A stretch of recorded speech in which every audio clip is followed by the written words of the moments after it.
Okay, friends, if you follow me on social media, you will know that I have been going through a lot.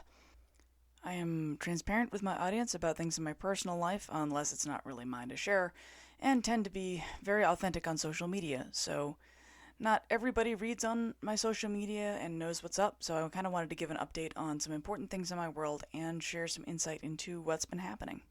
On New Year's Eve, I checked myself into inpatient mental health care for suicidal thoughts that I could not make stop.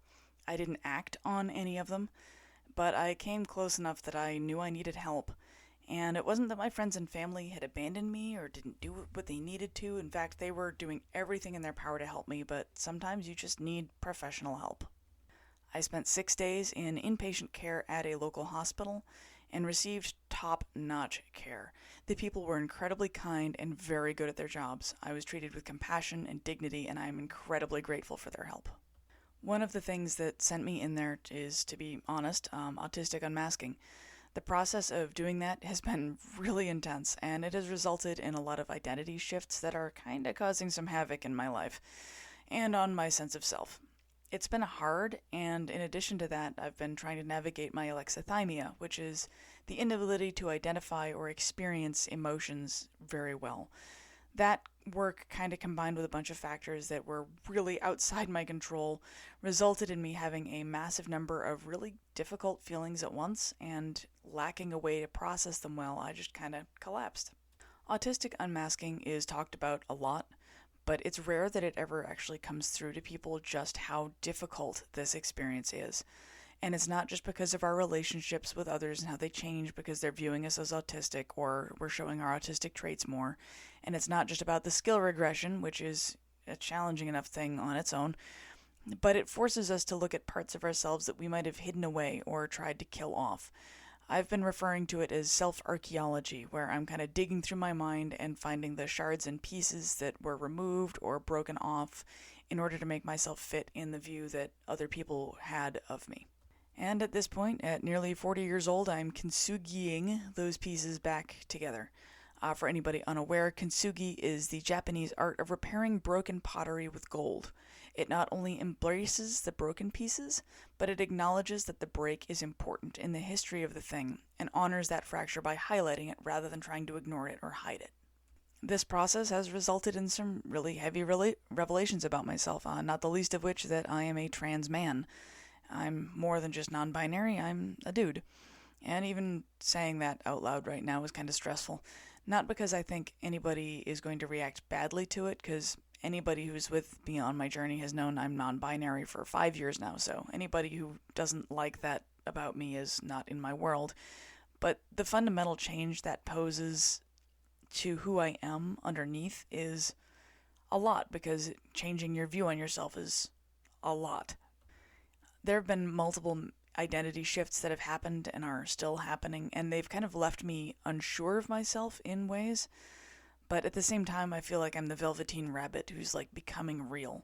That process is difficult and painful and frightening, and while I definitely know that whatever I find down there isn't gonna be bad, it's still a lot. It's kind of like I'm meeting myself for the first time.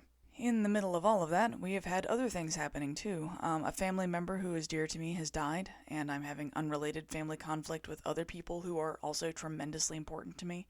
I've had friends going through absolute hell and needing support, and my career has been doing things. They're good things, but they're still things. This has resulted in me working a lot of long hours and many days and not spending as much time with my husband, which is challenging for both of us, not because he doesn't support or encourage me in all of this, but because he misses me and I miss him. This whole experience has been like trying to stand up with an incoming tide, and every time a wave knocks me down, I stand up and cough out salt water only to find another one kind of crashing over me. The sand under my feet is moving all over the place, and all the while I'm trying to frantically pick up other people also. I have been a bit remiss in my blogging and podcasting, definitely in my newsletter too, which I need to put together and start sending out more regularly. However, the complexities of living my life right now are kind of enough.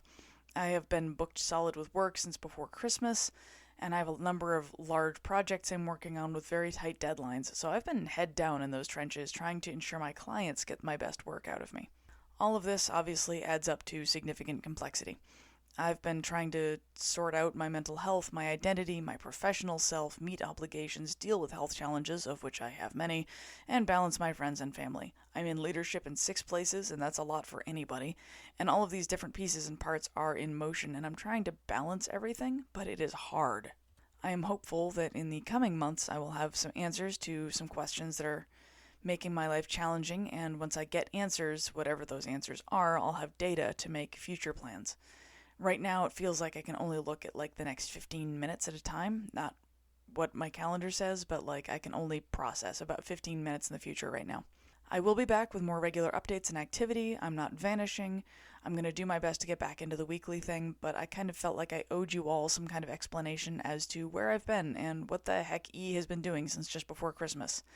The short answer is a lot. I appreciate your continued support, kindness, and compassion.